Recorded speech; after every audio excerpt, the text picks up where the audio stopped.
Hey guys, Dan here with today's self-quarantine video, and I guess it's no longer a self-quarantine. As of today, the Pennsylvania governor, good old Tom Wolf, has listed my county as one of the ones who needs to shelter in place, as it's called, and they've been doing it. A lot of my family's in the Philly area, so it started there in PA and sort of has been moving out west, and so today it's an official quarantine, I guess. But anyway, I'm still going to try and bring you videos every single day. That's sort of my plan during the quarantine, to kind of keep my mind occupied, hopefully give you guys something to watch, some enjoyment.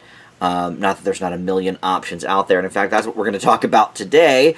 Monday is a sort of free-form day for my channel, because, not the channel free-form, but there's nothing specifically on. Like Tuesday I do the Connors, and Wednesday I do the Masked Singer, and if there's a Frasier video up, we do that on Friday, Frasier Friday. But Monday is sort of like up in the air, anything goes. So I am going to talk to you today about Tiger King, the miniseries on Netflix. Tiger King: Murder, Mayhem, and Madness is the official title. And this is something that I reviewed on my TV news and review show just last week. On Thursday I try to put those up, but here's the thing. When I do those review videos, I generally can only watch 1 to 2 episodes of whatever show I'm reviewing. Either that's all that's available, or just time constraint wise, I'm watching 6 new shows every week. It's hard for me to, even in quarantine, because I am still working full-time as part of it. But anyway, this has just taken off in such a crazy way. Like, when I reviewed it on Thursday, it already was the #1 show on Netflix, at least across the country, maybe worldwide, I don't know. And it has just, exponentially increased since then, due to people sharing it on social media and sharing memes about it. Netflix, I don't think, has ever had such an instant hit as this. I mean, Stranger Things was pretty big when it first came out, but it was kind of building. But with everybody locked in quarantine for the coronavirus, people are looking for options, and they've sort of found this universal show that everybody can collectively say what the F is going on with. And that is this show, Tiger King. So this weekend I binged all the episodes. When I did the review on Thursday, I'd only seen the first one.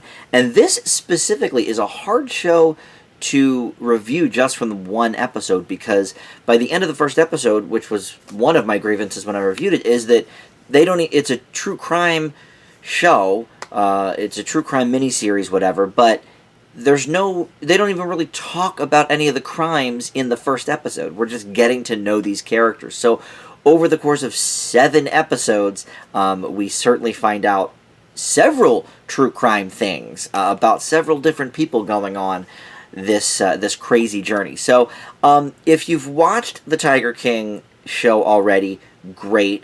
As a rule, I don't typically do spoilers and stuff on this channel, unless it's like an episode specific thing that I'm like, okay, well, if you've come to seek out the review, you've probably seen the show.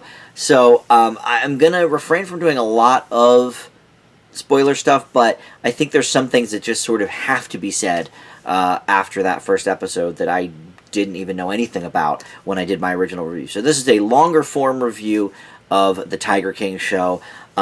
So, I mean, if you don't know, essentially this takes, a look at the big cat world of tigers, and specifically 2 groups of people. Joe Exotic, who has a big cat rescue, or has a big cat preservation thing in Oklahoma, and then his main competitor, Carol Baskin, and her group down in Florida, who have a big cat rescue. And then there's other people that float in and out of this thing, both in law enforcement and just having to do with big cats elsewhere. Like, there's a guy they talk to, Doc Antle, who's an animal trainer, and his place is in South Carolina, and has trained a bunch of animals for like Hollywood studios and stuff, so he gets interviewed, and he's sort of vaguely a part of all of this. So, okay, that's just the basics of everything, but I don't want to be too repetitive from what I said on Thursday, so here's kind of what I want to do, is look at this thing as a whole, and here's what I like about it as a whole and what I don't like, I suppose. So one thing Netflix is doing more of lately that I really like is that they're going more with a standard broadcast television type of time frame. Like a lot of their hour-long shows in like HBO fashion or Showtime fashion are actually an hour and 2 minutes, 58 minutes. But on a broadcast network, you have commercials, so you only really get about 43 minutes of show for every hour on a primetime show. So in the last few weeks, I've noticed Netflix sort of scaling back a little bit, and okay, well, this episode's only 50 minutes. This episode's 47 minutes. This episode's 51. They're playing a little bit more with the times and making sure, okay, well, if this doesn't deserve a whole hour devoted to it, then we don't need it to be an hour. We can trim off 10 minutes, 12 minutes here or there.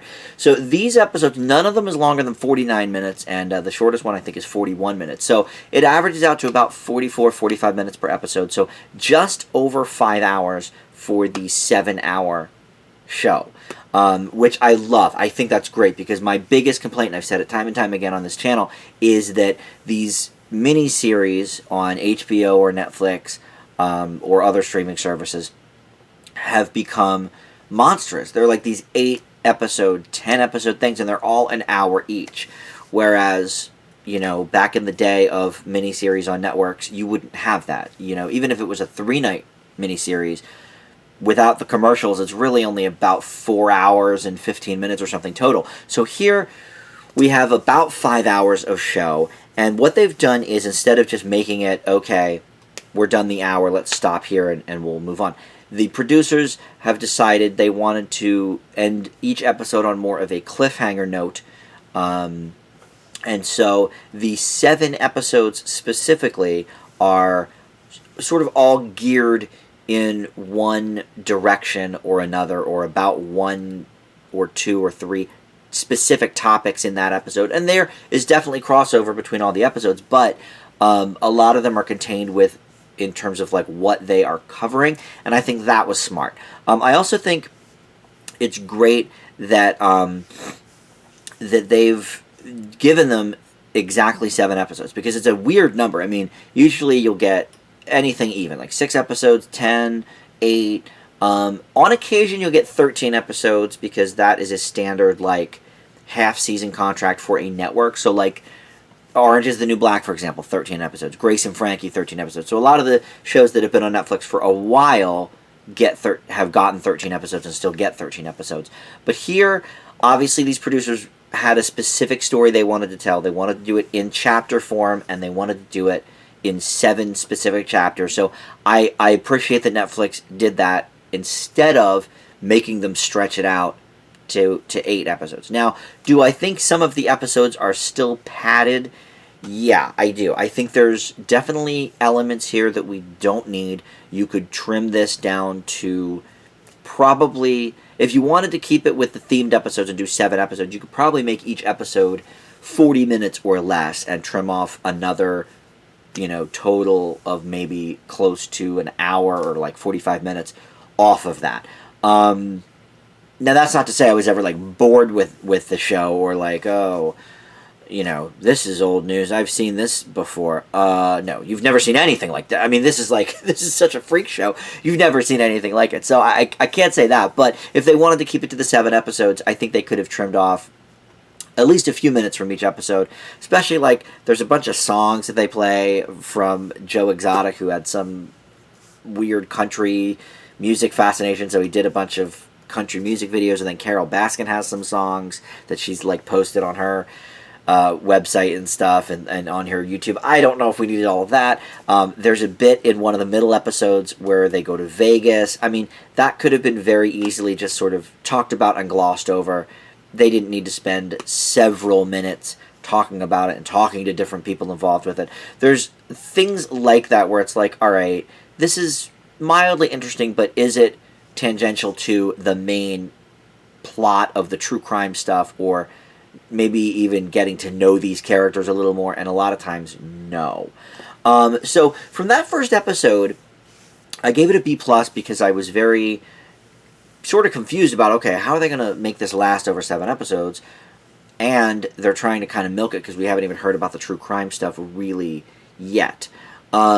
So I sort of I see what they were doing with that, but I think they at least should have said in that first episode, like, okay, because we see him we hear audio anyway of him making a phone call from jail, so we know he's in jail or prison, or he's locked up, and we don't really know why quite yet in that first episode. So anyway, so as we move along with these different characters, I mean, these people are just nuts, and it's such a train wreck. But they're all very fascinating. Like, okay, here's the thing with me and reality TV. Like, I'll watch some competition shows. I like America's Got Talent. I like, obviously The Masked Singer. I mean, I do my videos on that, I used to watch American Idol a lot. Like, I used to watch Survivor a lot. But, like, things like The Kardashians and that ilk, Vanderpump Rules and Growing Up Gotti, none of that stuff interests me at all. I mean, the last, like, celebrity reality show I watched was like the Osbournes, Newlyweds, Jessica and Nick Simpson, like that kind of thing. Jessica Simpson, Nick Lachey. But like that was at this point 17 years ago. I mean, so I don't watch any of that stuff. So when these true crime things come up, I'm sort of like, well, I don't really like to either laugh at people. Like, I don't watch, My 600 Pound Life or Hoarders or any of that. It just doesn't interest me at all. And I feel like, okay, we're sort of maybe making fun of these people a little too much. It's kind of like Jerry Springer. Like, I never watched Jerry Springer either. But, obviously this is such a explosive pop culture moment with this series. And after the first episode, I was certainly intrigued. So, okay, fine, we'll watch the rest of it.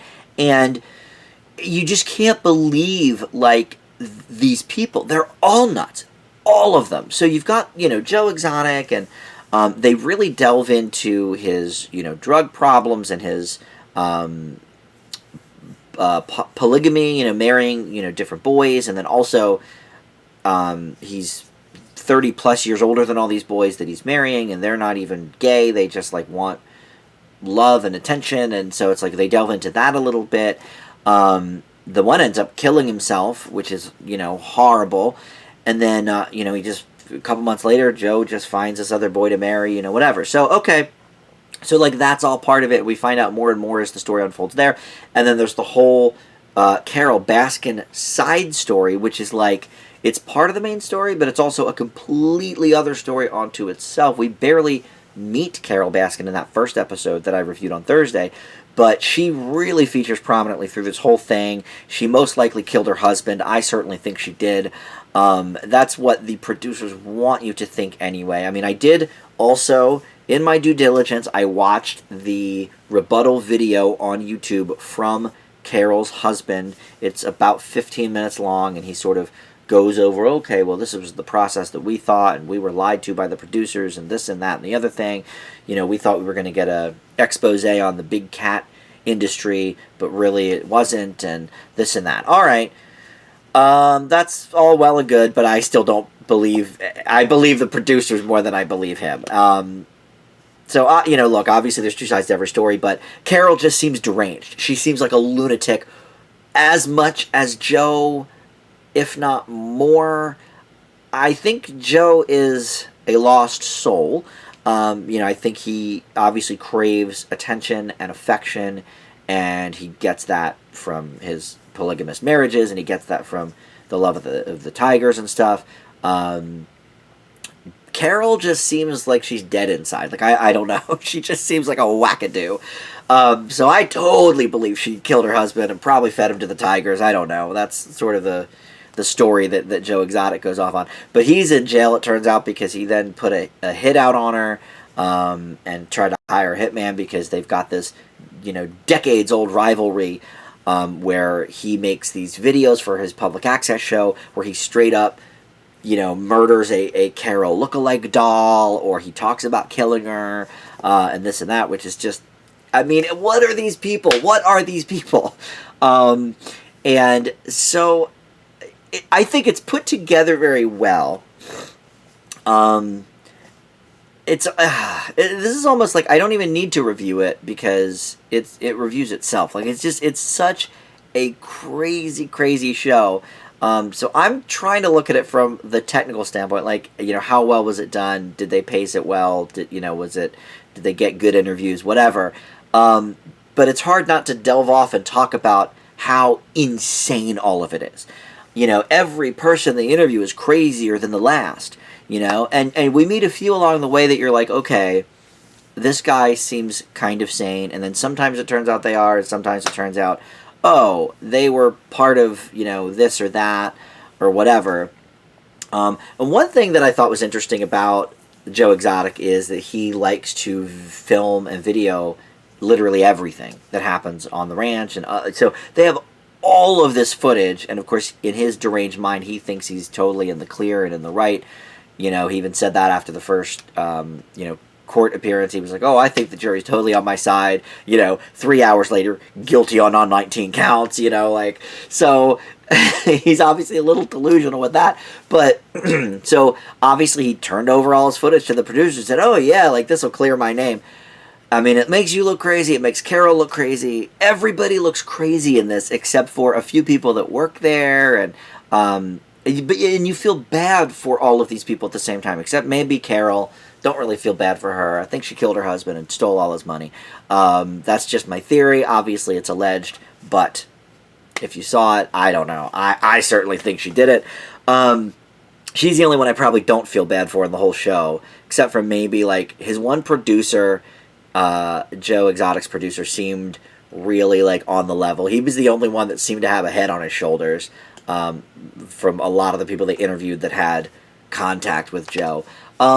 But, this, I think, is perfect comfort food television for the coronavirus. I think, Netflix was set to release it at this time, and I just think it was this kismet timing thing that worked out because everybody's home looking for stuff to do. Everybody is, and I shouldn't say everybody, it's a blanket statement because I personally, I don't know, I feel like I'm getting a lot done during the shutdown, and I'm still working, so I don't feel like, I don't know, like real restless or necessarily bored, but I think a lot of people right now do, and I think a lot of people are also scared about what's going to happen with their jobs or what's going to happen with the virus and this and that. So I think this is the perfect show for right now because whatever's going on in your life, well, you're not in jail because you put a hit out on Carol Baskin, or you're not Carol Baskin. So it's one of these things where we can look at it and I think people are definitely making fun of these people. But I don't know. I think at the same time there's a faction of people that feel bad for Joe Exotic and people that have entered into his life that either he screwed over or they screwed him over or whatever happened.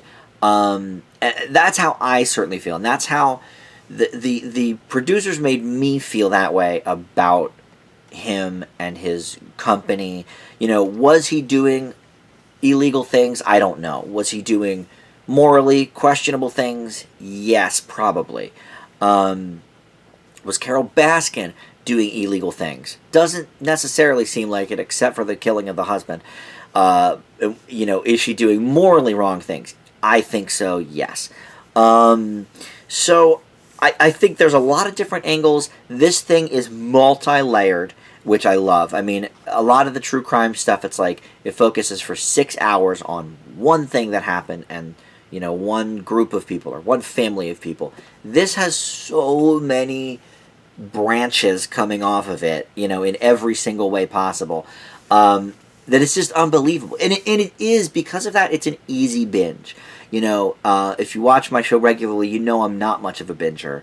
I like to savor something. I like to sort of have a rotation of shows, if you will.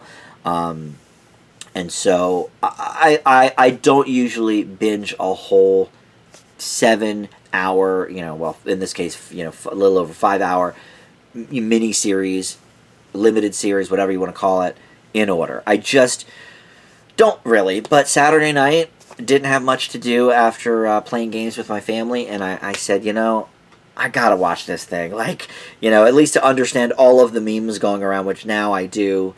And it's wild. It is a culturally interesting show in so many ways, but I think time-wise it just worked out perfect that Netflix released it when it did, because I think it's now going to be one of the touchstone moments of 2020 and the coronavirus and everything else. I mean, people will remember that Tiger King was huge, and especially because nobody can go to the movies right now.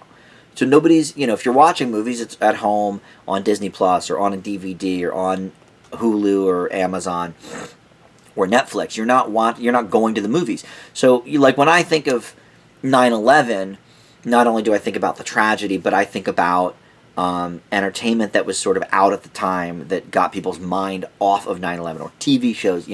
Friends was like the #1 show on TV at the time. Everybody was, oh, Friends is coming back on. Saturday Night Live too. It was a big deal to have Rudy Giuliani there at the first, live episode where they were back. So I think Tiger King is that sort of a zeitgeist show. I think if water cooler talk still existed really at work, I think this is something everybody is talking about. Did you see Tiger King? Oh my God, Joe Exotic. Oh my God, Carol killed her husband. Oh my God, the guy with the meth teeth, and the no shirt in the interviews.